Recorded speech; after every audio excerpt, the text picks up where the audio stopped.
Dạ rồi, dạ rồi, dạ rồi. Ở chỗ.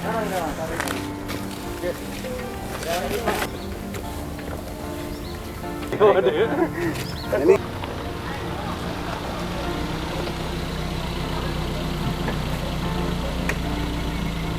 Assalamualaikum warahmatullahi wabarakatuh. Sobat Ihsan dimanapun Anda berada, terima kasih sudah berkontribusi untuk program kita tahun ini, yaitu Kurban Relief 2021. Tahun ini alhamdulillah sekali kita mendapatkan banyak sekali donasi dari Sobat Ihsan semuanya.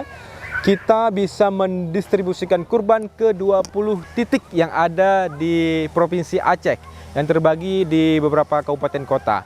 Nah, hari ini kami sudah tiba di titik Jambuae di Aceh Utara untuk melakukan preparation kepada hewan kurban yang akan kita sembelih besok pagi. Nah, di belakang saya sudah ada sapi-sapi yang akan dikurbankan besok.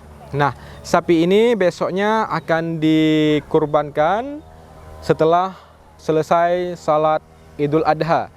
Kemudian akan dibagikan kepada 66 keluarga yatim yang merupakan binaan daripada Global SR Relief Indonesia. Di samping paket kurban, anak-anak yatim ini juga akan mendapatkan paket sembako atau food aid. Di dalamnya nanti ada berbagai macam bahan makanan pokok untuk menunjang atau membantu kehidupan sehari-hari keluarga yatim yang ada di sini. Terima kasih Sobat Ihsan yang telah berbagi bersama kami.